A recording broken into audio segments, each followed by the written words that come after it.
Bueno, mis amados hermanos, estuvimos viendo entonces la clase pasada el tema de la autosuficiencia en cuanto a la salvación, ¿cierto? Estamos diciendo que es imposible que el ser humano se salve por sus propios medios, por sus propios méritos.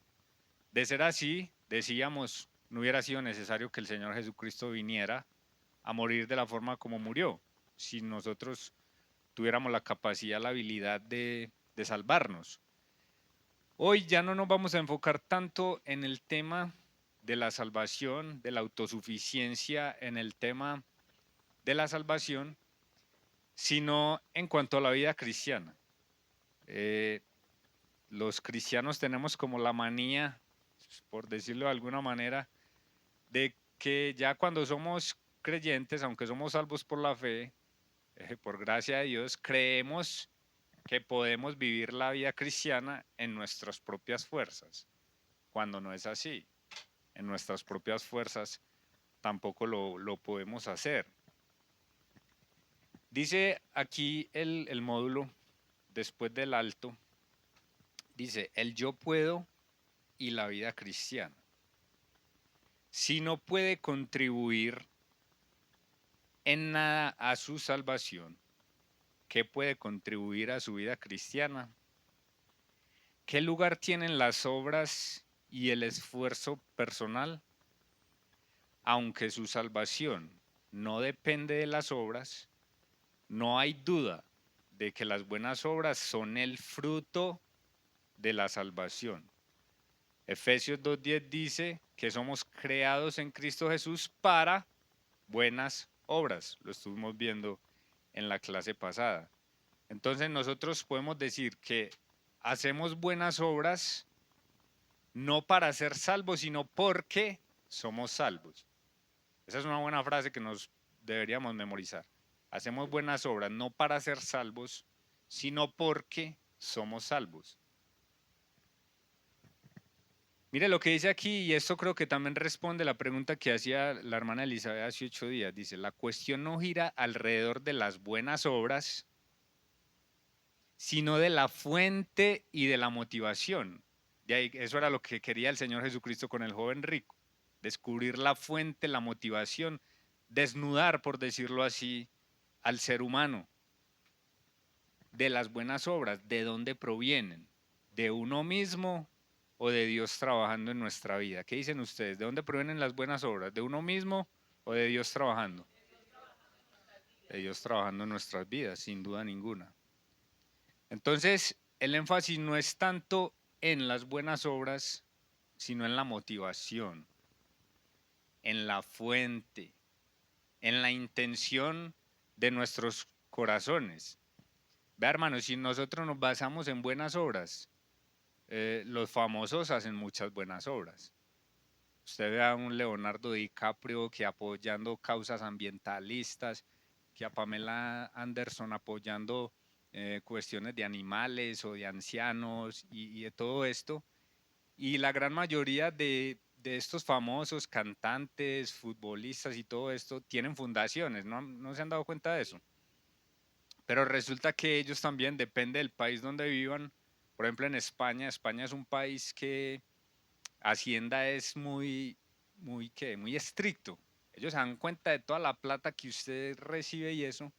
Pero si usted tiene por ahí una fundación, a usted le quitan ciertos impuestos. Entonces, ellos tienen buenas acciones, claro, apoyan causas sociales y todo esto, y niños huérfanos y todo esto, pero también quién sabe qué motivación hay en su corazón. Solamente Dios sabe la motivación que hay en su corazón. Entonces no es enfocarnos tanto en la acción, sino en la intención, la motivación que hay detrás de todo esto.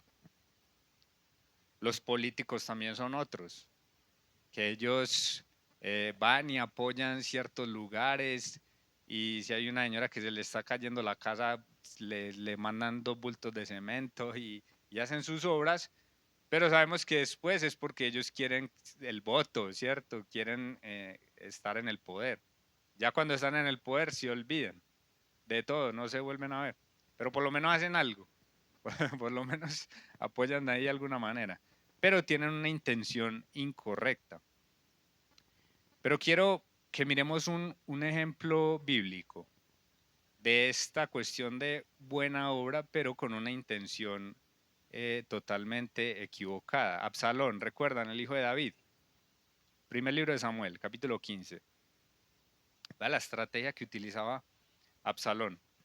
Resulta que el rey David tenía muchos hijos. Y cuando hay un rey, pues entonces la gente también, el amor al poder y esos van pensando, bueno, ¿cuál será el hijo que va a reinar después de fulano? Y entre ellos y hasta se matan los hijos de reyes porque, claro, quieren heredar el poder. De ahí que Maquiavelo también, cuando saca después del libro El Príncipe, él habla de todo esto, de cómo los príncipes obtienen el poder y esto. Mire lo que hacía Absalón. Primero perdón, 15 del 1 al 10. Primer libro de Samuel. Si es así, me equivoqué o qué. Creo que es segundo de Samuel. Creo que es segundo de Samuel, sí, perdón.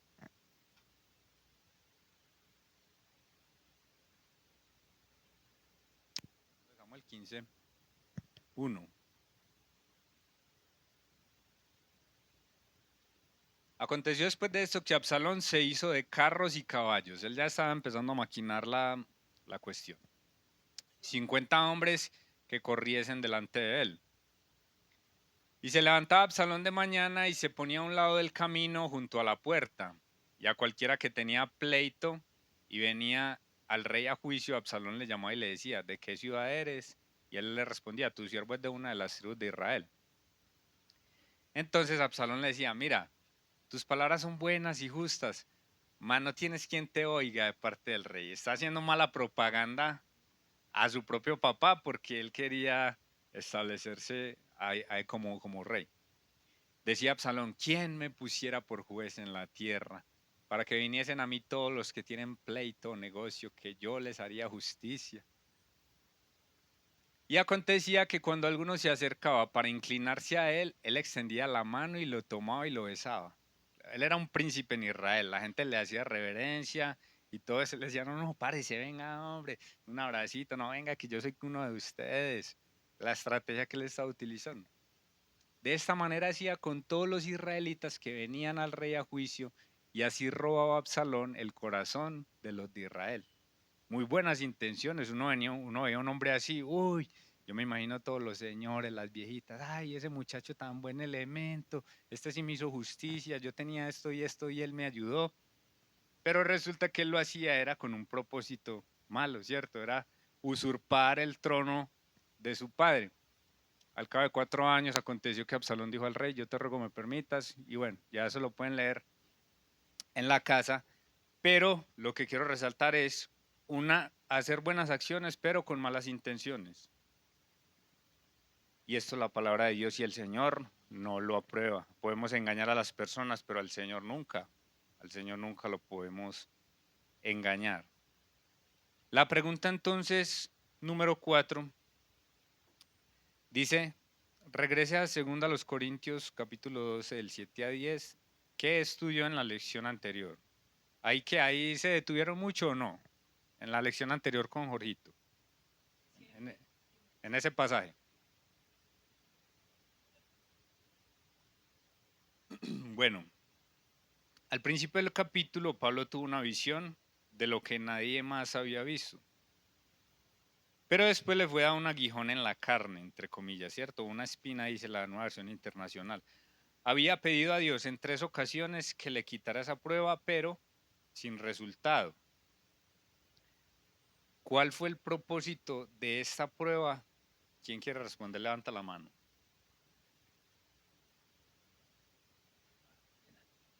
Sí, María Elena. Excelente. ¿Quién tiene otra? Así es. Recordemos que la palabra de Dios dice que el mismo Pablo lo escribió, que a los que aman a Dios, todas las cosas les ayudan a bien, exacto. Y Pablo lo decía hasta desde la experiencia. ¿Cuál fue el propósito de esta prueba? Dice, cuando uno tiene habilidades especiales es fácil caer en el orgullo. Sin duda que así lo es, hermanos. Pero yo quiero que miremos este pasaje. Vamos a 2 Corintios 12. Ya está ahí. Leamos desde el 1. Les recomiendo estudiar en la casa o leer el capítulo 10 y 11 de 2 Corintios, donde Pablo viene haciendo como una defensa de lo que ha sido su ministerio, porque resulta que en Corinto habían unas personas que estaban como hablando mal de él. No le tenían como en la dignidad de apóstol, no le creían como mucho. Y él entonces entra como a defenderse un poco de él, hasta les dice, ojalá me tolerasen un poco de locura. Y empieza como a decir ciertas cosas que él es.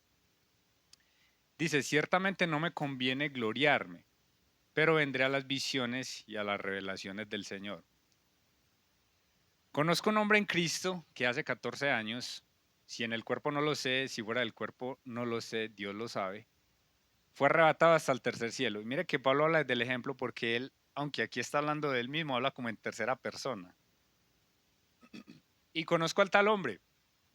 Si en el cuerpo fuera el cuerpo, no lo sé, Dios lo sabe. Ahora, hay algunos teólogos que han dicho que esto probablemente ocurrió cuando él fue apedreado en Listra.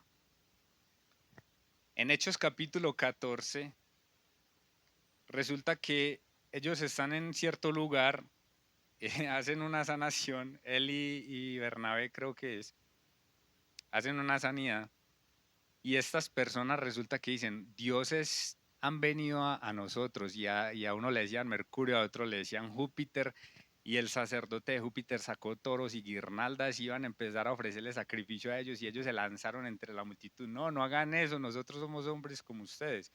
Dice que a duras penas lograron evitar que les ofrecieran un sacrificio, los estaban prácticamente idolatrando, pero como los seres humanos somos tan volubles, tan cambiantes, después llegaron unos judíos, los persuadieron que no, y ya pasaron fue al otro extremo, y lo apedrearon.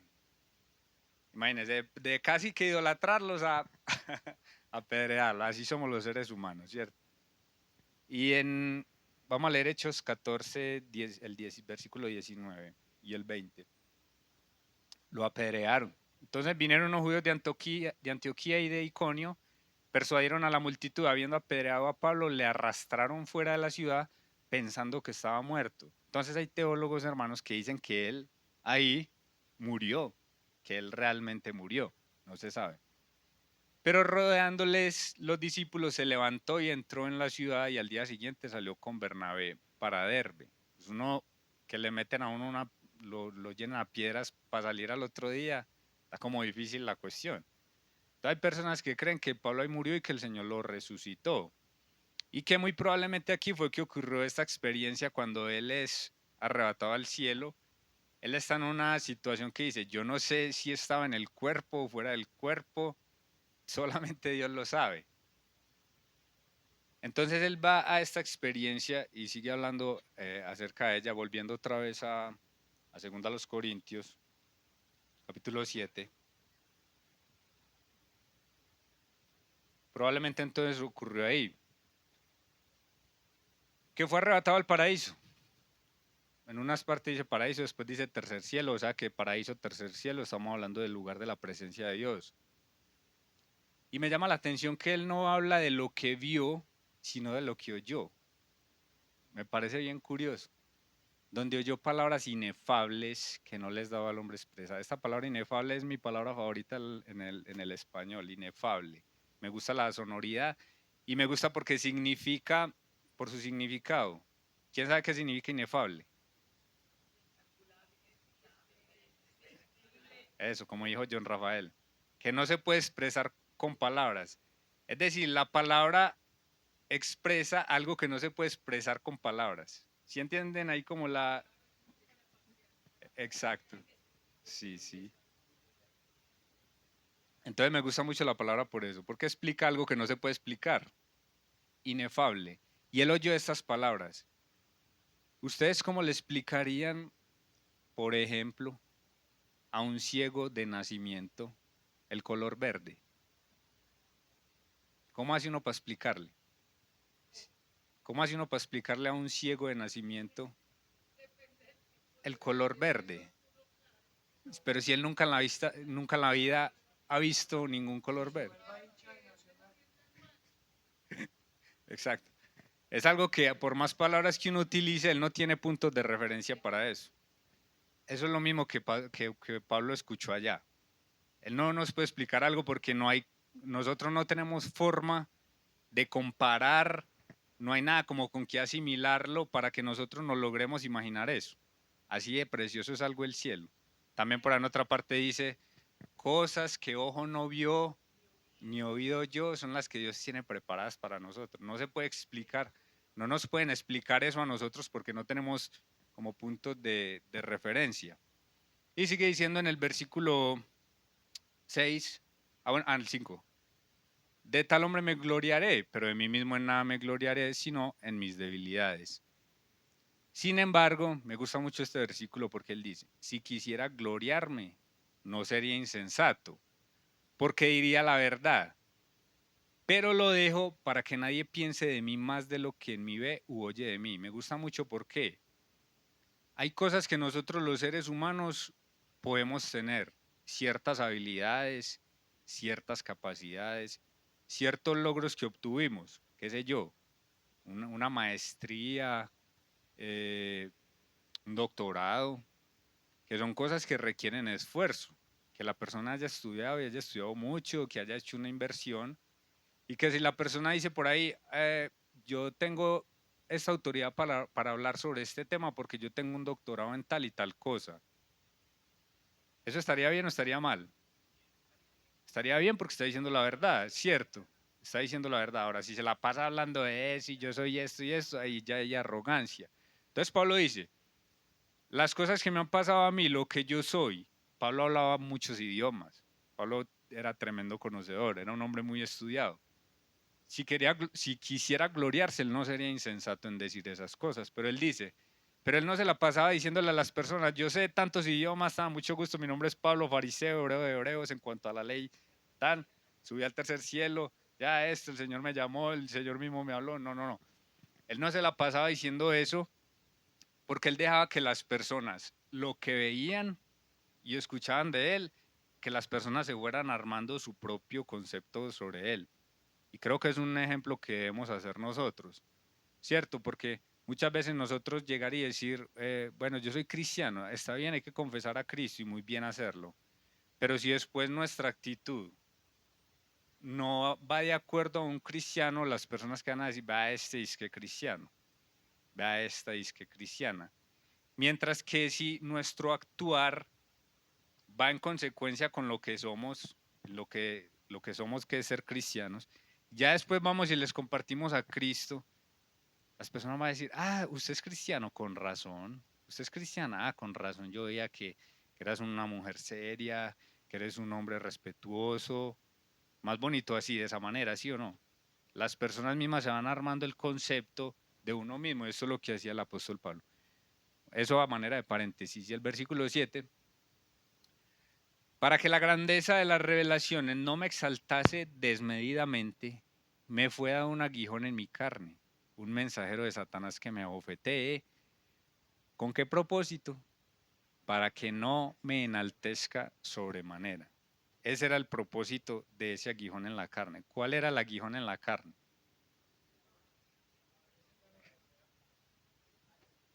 Lina sí sabe. Ella dijo, no se sabe. No se sabe. Hay algunas personas que dicen que era de pronto el carácter, porque vemos de pronto a Pablo en algunas ocasiones como con un carácter explosivo. Hay otras personas que dicen que una enfermedad al parecer de los ojos y puede que sí, porque por ahí en los Galatas él les dice, yo sé que ustedes darían sus ojos por, exacto, mira con cuán grandes letras os escribo, entonces al parecer sí. Ahora, los que dicen que no es por eso, porque dicen es que el Señor después lo sanó y cuando el Señor sana, sana. Y es muy cierto, pero es que también, hermanos, nuestros ojos no están preparados para ver ni siquiera el sol, una criatura. Cuanto más la visión que tuvo Pablo, que dice que vio en la visión al Señor, dice que resplandecía más que el sol al mediodía. Eso es algo que ningún cuerpo está preparado para ver. Muy probablemente entonces puede haber sido, pero es algo en donde no nos deberíamos de meter. Exacto, sí, él quedó, y llega Ananías y le toca y dice que le cayeron como escamas, así es. Entonces el propósito, hermanos, de este aguijón era evitarle la vanagloria a él.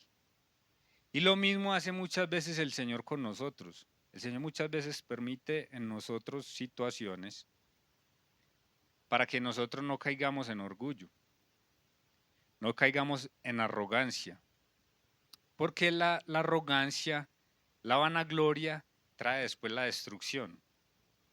La arrogancia y la vanagloria traen después la destrucción. Yo les contaba alguna vez que una situación que me ocurrió en la empresa. Yo tengo unos trabajadores, sí, como compañeros. Y resulta que una vez me di cuenta hace muchos años que un colaborador mío estaba hablando mal de mí. Hace muchos años. Y me di cuenta de eso y uno se empieza como a sentir maluco, ¿sí o no? Uno dice, ¿cómo así? Uy, no, ¿cómo así? La gente sí es desagradecida, tan. Resulta que ese día hoy leo la Sagrada Escritura, abro Eclesiastés, ya se lo había contado, pero lo quiero repetir. Eclesiastés capítulo 7, versículo 20. Ciertamente no hay hombre que no peque en la tierra. Y dice el 21.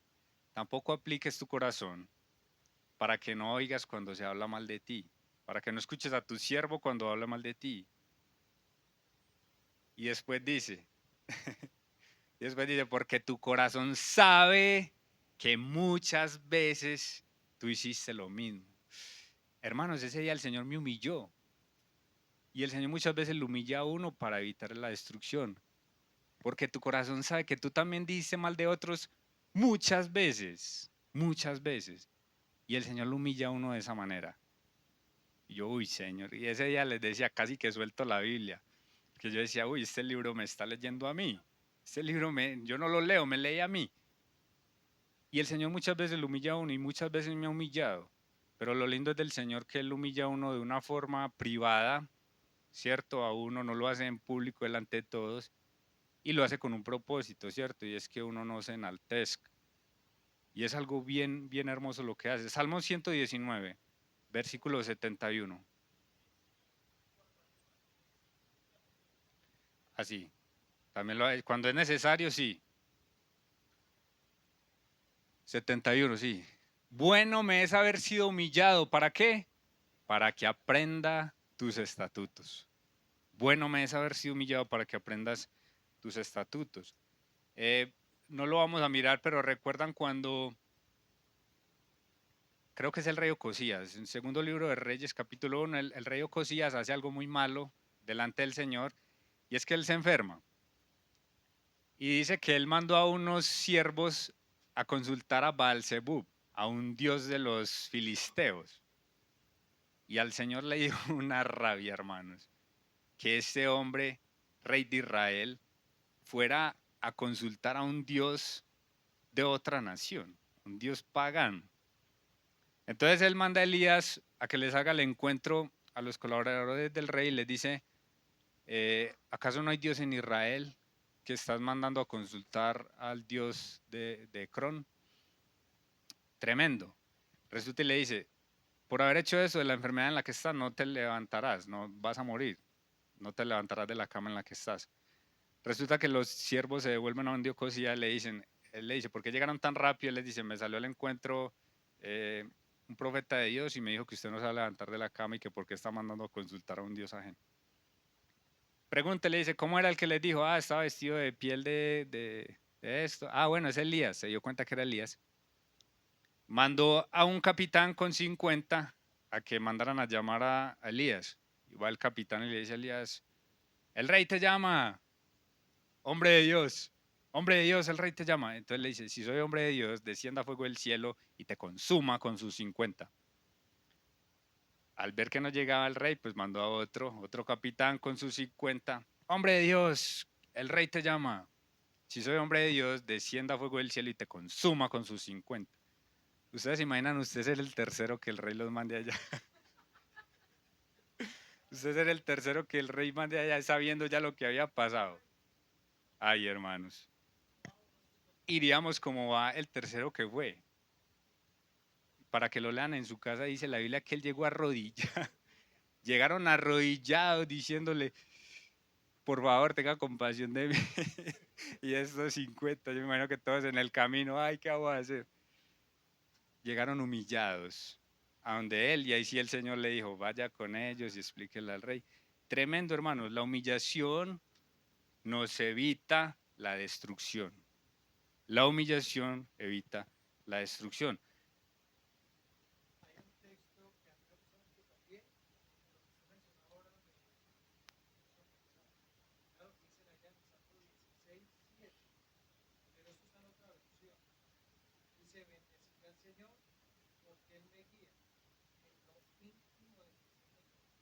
Excelente, así es.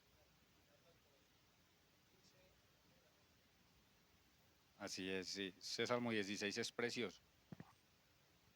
Hermanos, mucho cuidado entonces con las habilidades o los dones que Dios nos da en cuanto al servicio cristiano, ¿cierto? Hay ministerios que son muy públicos, hay otros que son más privados. Ejemplo, la alabanza, ejemplo, la enseñanza, son ministerios que son muy públicos, ¿cierto? Que fácilmente puede hacer que las personas caigan en orgullo al ser público, ¿cierto? Entonces las personas llegan y le dicen, ah, usted enseña muy bien, usted canta muy bien, usted toca un instrumento muy bien. Muchas veces hace que las personas, ¿cierto? Se crezcan, se enorgullezcan.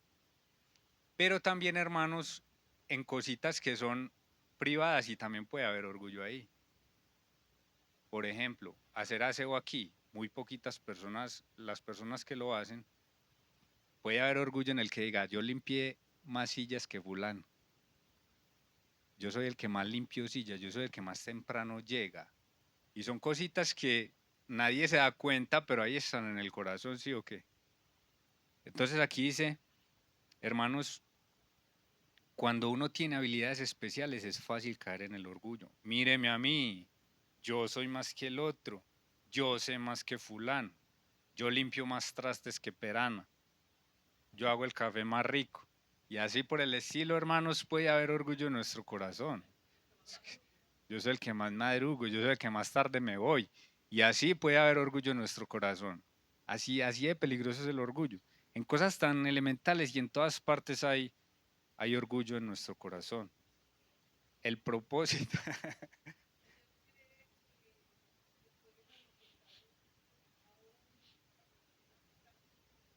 Sí, claro, porque nuestro corazón es engañoso más que todas las cosas y perverso.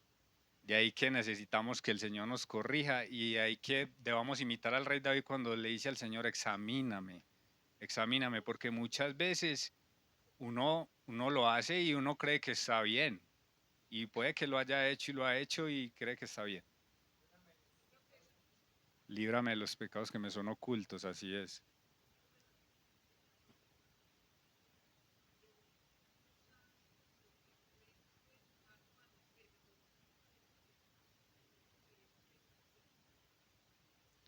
Y sabes que, por ejemplo, cuando eso pasa, muchas veces el Señor manda personas que le digan a uno, que lo corrijan a uno, ¿cierto? Hey, mira, ojo con esto tan. De pronto es una persona, uno dice, bueno, de pronto es que a esta persona pasó esto y me equivoqué. Pero si después viene otro y me dice lo mismo, ahí tengo que prestar atención, ¿sí o no? Ahí tengo que prestar atención. Entonces muchas veces el Señor nos corrige así, de esa manera. Entonces el propósito de esa prueba era evitar la exaltación, evitar la vanagloria del apóstol Pablo. La pregunta número 5 dice, por esto Pablo dijo en 2 Corintios 12:10, ponelo por favor, Dani.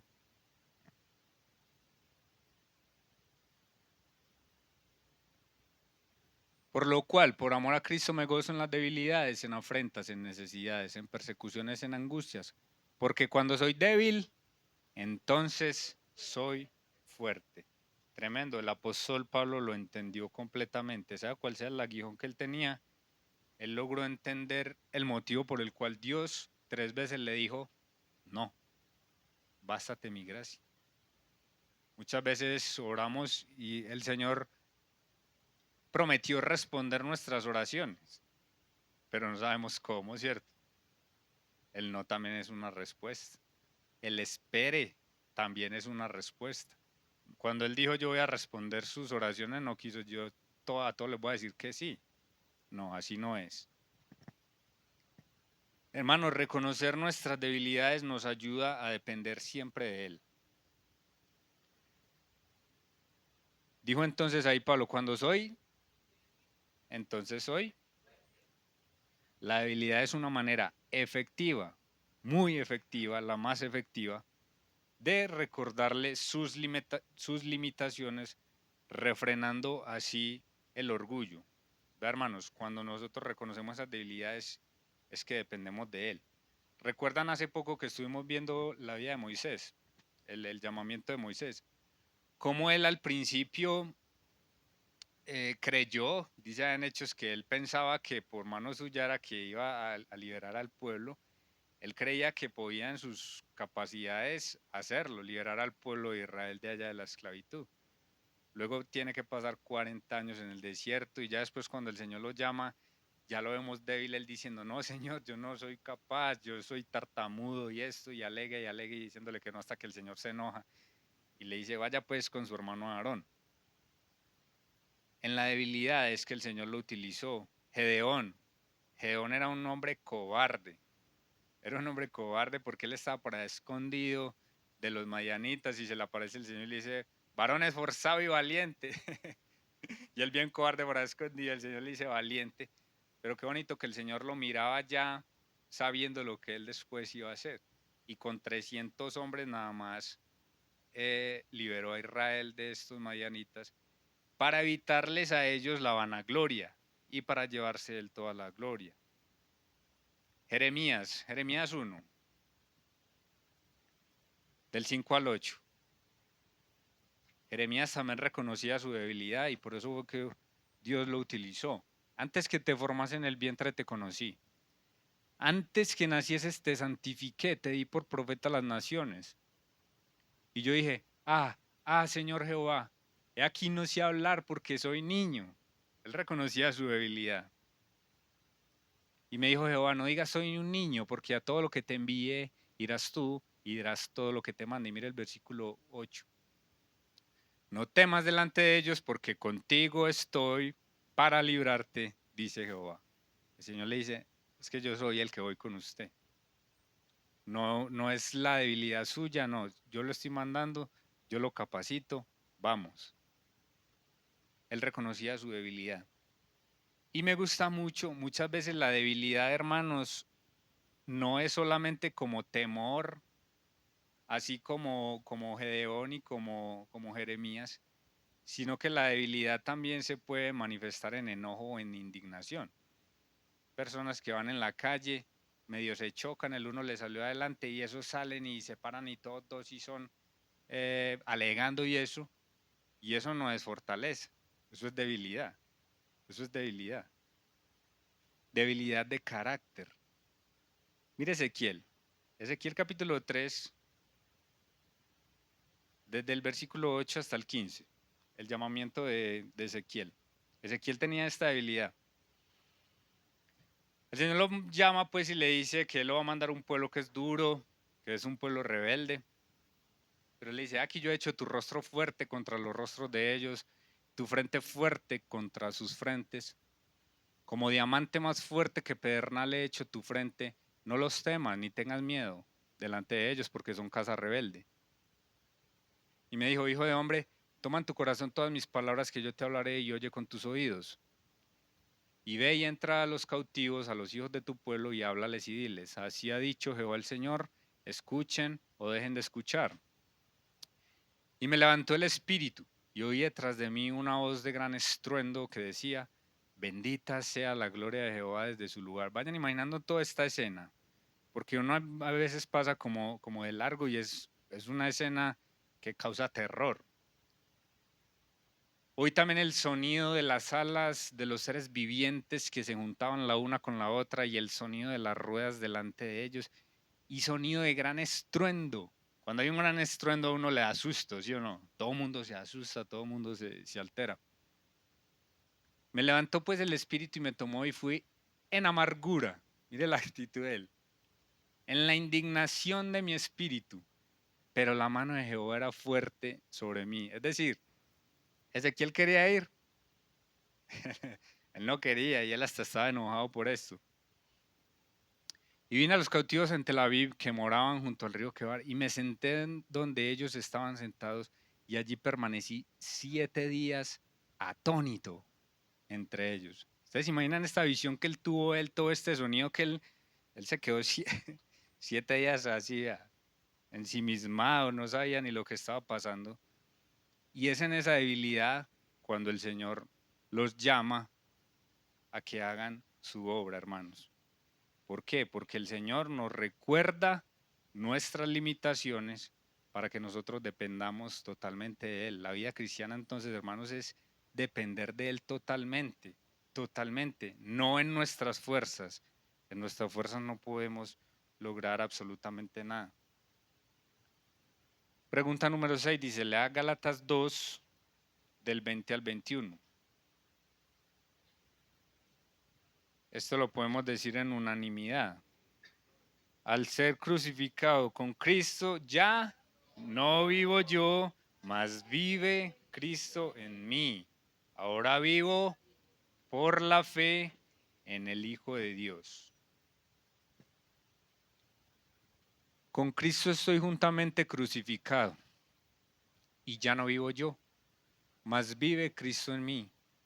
Y lo que ahora vivo en la carne, lo vivo en la fe del Hijo de Dios, el cual me amó y se entregó a sí mismo por mí. Hermanos, un crucificado puede hacer algo, no puede hacer nada. Es que es tan hermosos los símbolos que el Señor utiliza en su palabra, porque es que el crucificado está maniatado y hasta de pies atado también. No puede hacer absolutamente nada. Entonces, cuando nosotros estamos en el Señor Jesucristo, en esa condición de crucificados, no podemos hacer nada. No podemos hacer nada en nuestras propias fuerzas. El versículo 21 dice,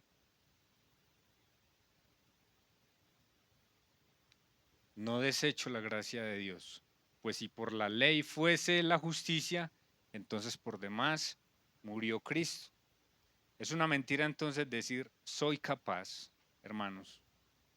Cuando subrayen eso en su módulo, la esencia de ser cristiano es dejar que Cristo viva a través de mí. Esa es la esencia de ser cristiano. Dejar que Cristo viva a través de mí. Los cristianos hermanos nos cansamos y nos cansamos de fracasar porque creemos tener el control de todo.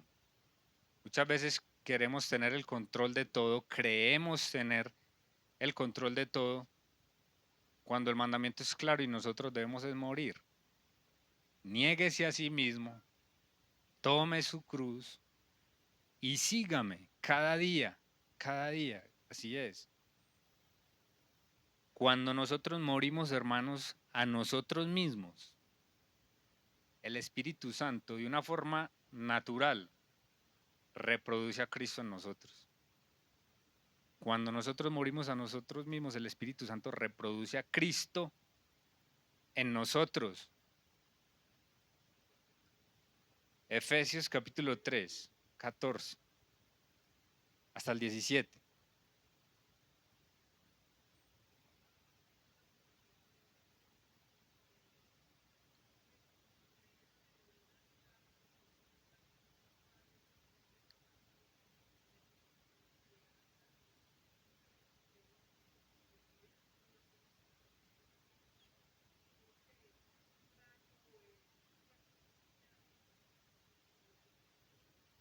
Así es.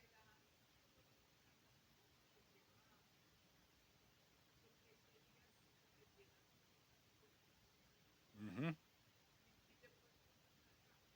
así es. O incluso o el Espíritu Santo hace eso en uno. Cuando usted se encomienda a Él desde por la mañana y todo esto y está en comunión con el Señor, el Espíritu puede hacer eso en uno. O evita que uno haga algo malo, porque es Él, porque lo natural de nosotros es hacer lo malo. O si uno hace lo malo, inmediatamente lo lleva a corregir o a arrepentirse. Y eso es vivir en el Espíritu. Tampoco vamos a decir que entonces vamos a llevar vidas aquí santas y perfectas, no. Él nos puede o nos retiene de hacer algo malo en su momento, nos humilla antes de hacerlo, o nos humilla después, vaya y pídale perdón a fulano, a peranito por lo que hizo. Por esta causa doblo mis rodillas. Esta es la oración del apóstol Pablo por los creyentes ante el Padre de nuestro Señor Jesucristo, de quien toma nombre toda familia en los cielos y en la tierra, para que os dé, conforme a las riquezas de su gloria, el ser fortalecidos con poder en el hombre interior por su espíritu, para que habite Cristo por la fe en vuestros corazones, a fin de que arraigados y cimentados en amor. Pero quiero hacer énfasis aquí, que habite Cristo por la fe, esa morada permanente que somos nosotros, hermanos, de nuestro Dios. Si Él habita en nosotros, en la medida que nosotros menguamos, como decía Juan, Él crece. Como Arquímedes lo descubrió cuando se metió en una bañera, salió el agua, él decía, cuando un cuerpo ocupa un lugar, inmediatamente sale otro, que fue cuando gritó Eureka. Y eso es lo que nosotros debemos hacer. En la medida que nosotros vamos muriendo, se dice muriendo, sí, cierto. En la medida que vamos muriendo, el Señor Jesucristo va creciendo y cada vez más nos va llenando más y más. Y también en Filipenses capítulo 1, versículo 20. El mismo apóstol Pablo también dice, conforme a mi anhelo y esperanza de que en nada seré avergonzado, antes bien, con toda confianza, como siempre, ahora también será magnificado Cristo en mi cuerpo, magnificar, engrandecer, Cristo cada vez más grande en mi cuerpo, o por vida o por muerte, y lo resume de una manera genial en el versículo 21, porque para mí el vivir es Cristo y el morir es ganancia. Tremendo, hermanos. El vivir es Cristo. Eso es lo que nosotros debemos hacer en nuestra vida cristiana. Nuestra propia fuerza tampoco podemos. Si no podíamos con la salvación, tampoco con esto. Como dice mi suegra, si no podemos con San Pedro, vamos a poder con San Pablo. Hombre, si la salvación no la podemos hacer, la vida cristiana tampoco en nuestra propia fuerza. Y Dios nos ha dejado muchísimos elementos, hermanos, la oración, la palabra de Dios, la iglesia local. Tantos medios de gracia nos ha dejado el Señor para que nosotros vivamos la vida cristiana en triunfo. Estos espacios también nos ayudan a que vivamos la vida cristiana en triunfo, hermanos. Para mí el vivir es el Cristo, el vivir es Cristo y el morir es ganancia. ¿Qué determina mi relación con Dios? No es lo que hago para Dios, sino lo que Cristo hizo por mí y lo sigue haciendo también. La pregunta número 7, ¿cuál reloj el que está bueno, este o aquel?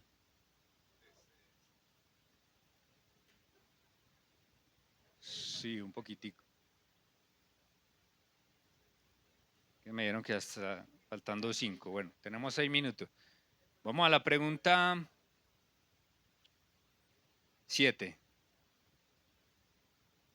La pregunta 7 se está adelantado 2 minutos y el de allí.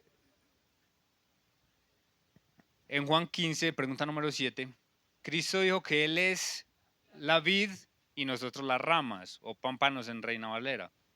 ¿Qué enseñan los versículos 4 y 5 sobre la idea de yo puedo solo? Vamos a leerlos primero. Juan 15, 4 y 5. Permaneced en mí, está hablando el Señor Jesucristo, y yo en vosotros. Como el pámpano no puede llevar fruto por sí mismo si no permanece en la vid, así tampoco vosotros si no permanecéis en mí.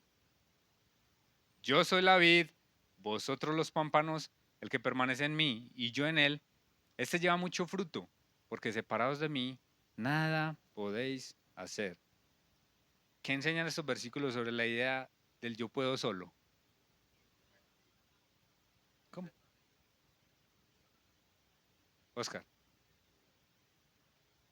Así es. ¿Quién tiene otra? Así es.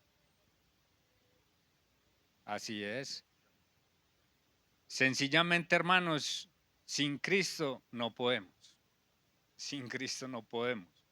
Ahora, cuando este pasaje habla acerca de dar fruto, ¿qué es ese dar fruto? ¿Quién me dice?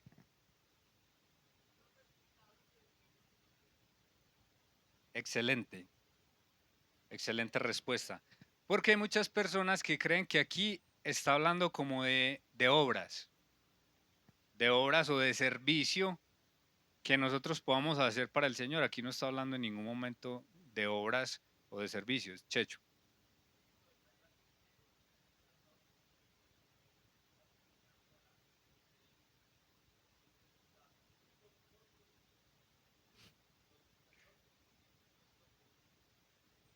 Así es exactamente. Entonces aquí se refiere, ¿quién me va a hablar?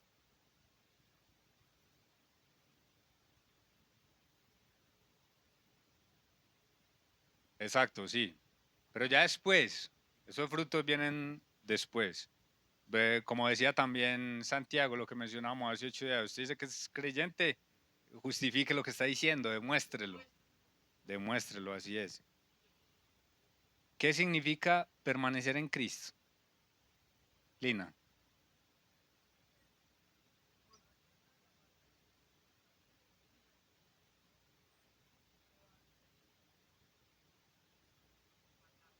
excelente.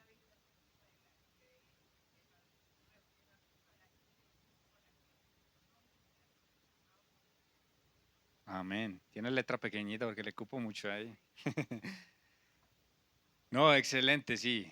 Conocerle, conocerle. ¿Qué iba a decir mi tía Ludari?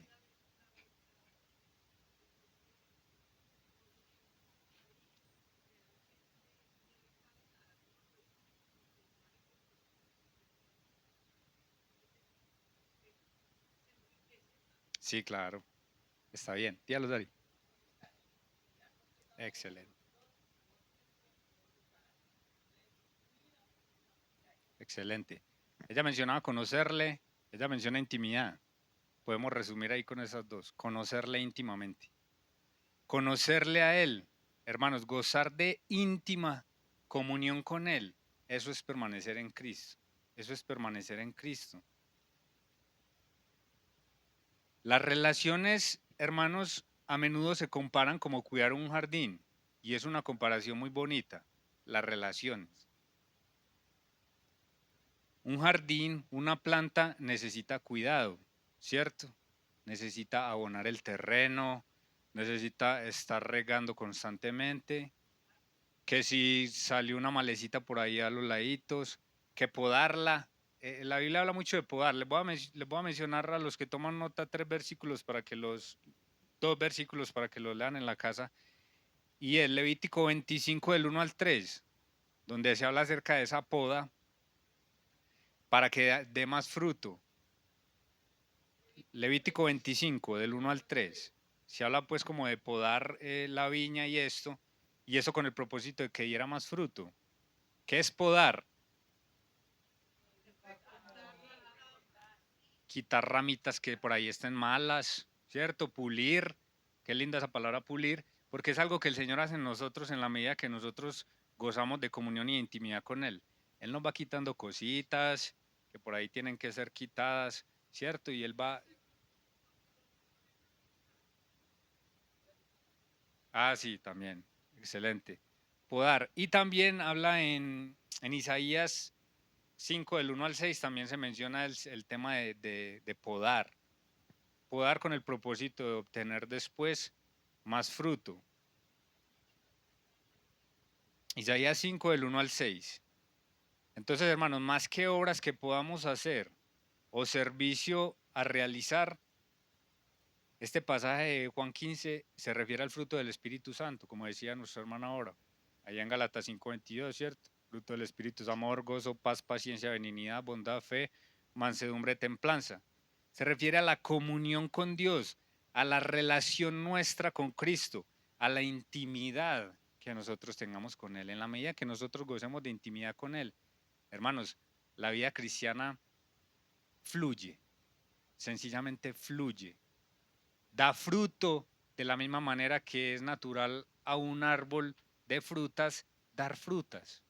Cuando gozamos de intimidad con Él es algo natural vivir la vida cristiana. La palabra permanecer en el griego es la palabra meno. Significa durar, esperar, morar. Lo que leíamos ahorita también, para que habite Cristo en nosotros. Hermano, nosotros sencillamente no podemos solos. No podemos solos. Y voy a poner dos ejemplos para terminar. No podemos solos tener éxito en el hogar. Salmo 127, versículo 1. Allí está. ¿Quién me lee ese cuadrito que hay ahí?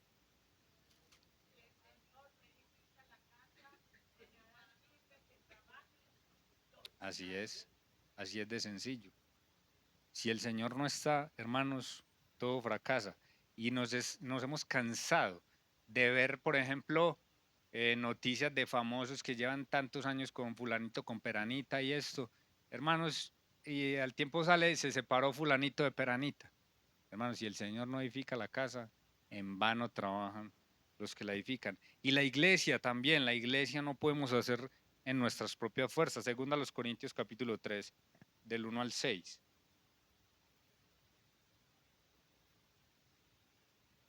Comenzamos otra vez a recomendarnos a nosotros mismos o tenemos necesidad como algunos de cartas de recomendación para vosotros o de recomendación de vosotros.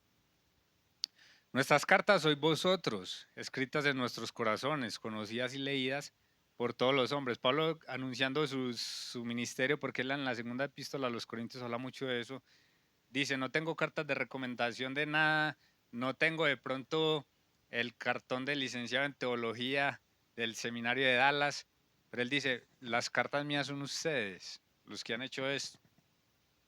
Siendo manifiesto que sois carta de Cristo expedida por nosotros, escrita no con tinta, sino con el Espíritu del Dios vivo, no en tablas de piedra, sino en tablas de carne, del corazón.